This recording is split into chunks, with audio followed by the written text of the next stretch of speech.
Sekarang Ibu akan bagikan SKPD-nya. Kelompok 1.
Dari tawuran atau perkelahian antar pelajar ini bisa berbagai jenis, masuk masih permasalahan ataupun cekcok antar sesama pelajar.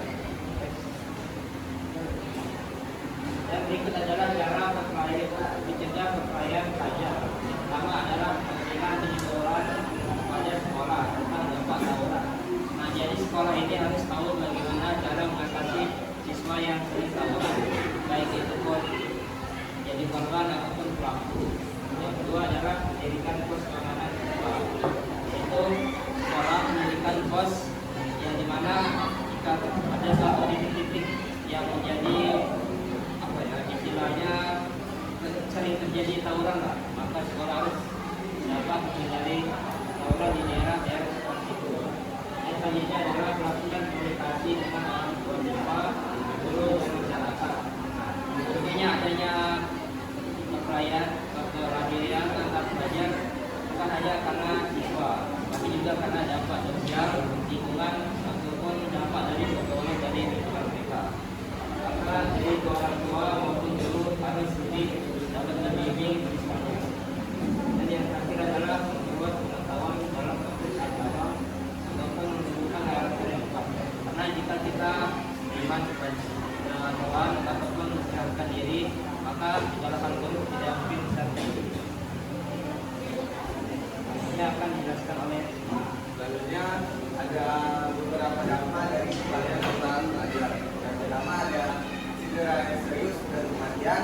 Kedua, trauma yang dapat mempengaruhi kesehatan mental dan kinerja akademik. Ketiga, gangguan keamanan di lingkungan sekitar. Keempat, kerugian finansial akibat kerusakan properti publik atau pribadi.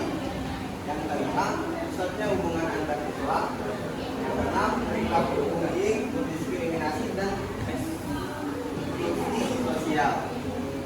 Yang ketujuh, gangguan akademik karena kurang fokus pada pelajaran.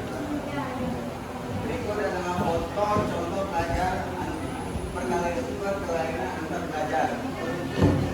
Baiklah teman-teman, apakah ada pertanyaan? Saya izin bertanya, contoh dari tawuran itu apa saja? terima kasih atas pertanyaannya. Jadi contoh tawuran yaitu seperti yang terjadi pada daerah-daerah kota di Jakarta atau masuk Surabaya, di mana di daerah tersebut banyak terjadi tawuran yang melibatkan benda tajam maupun barang-barang keras lainnya. Mereka biasa cekcok ataupun berkelahi karena suatu hal ataupun permasalahan pribadi. Baik, terima kasih Pak. Jelas dan terima kasih pertanyaan saya. Ya, dan tentu Assalamualaikum warahmatullahi wabarakatuh. Waalaikumsalam warahmatullahi wabarakatuh.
mendekatkan diri kepada Allah Subhanahu wa taala dan selalu ingat tujuan hidup.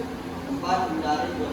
Hindari godaan untuk minum minuman keras. 5. Alihkan dengan aktivitas lain. Alihkan kebiasaan konsumsi minuman keras dengan melakukan kegiatan lain seperti olahraga, jalan-jalan atau berkebun. 6. Kelola stres. Belajar mengontrol emosi dan stres. Baiklah, selanjutnya akan dibacakan oleh Anwar. Contoh minuman keras. Minuman beralkohol yang terbuat dari biji-bijian seperti gandum atau gelai. Rum. Minuman sulingan yang terdapat dari terigu atau lase yang difermentasi dengan kadar alkohol sekitar 42% ABV. Vodka. Minuman beralkohol yang terbuat dari fermentasi pati atau biji-bijian dengan kadar alkohol sekitar 35 sampai 50%. Kesimpulannya, Islam melarang minuman keras beralkohol dan peraturan ini berlaku untuk seluruh umat Islam serta tidak ada pengecualian untuk individu tertentu. Sekian presentasi dari kelompok kami. Mungkin apakah ada yang ingin bertanya?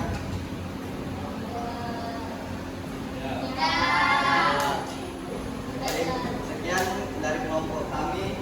Jika ada salah kata, mohon dimaafkan. Wassalamualaikum warahmatullahi wabarakatuh. Oke, baik, terima kasih untuk kelompok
dan dari perkelahian, narkoba, dan juga bukan baik.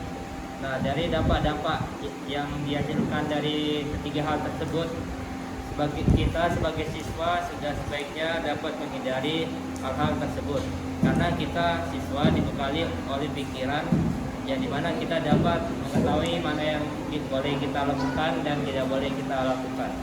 Mungkin sekian ya.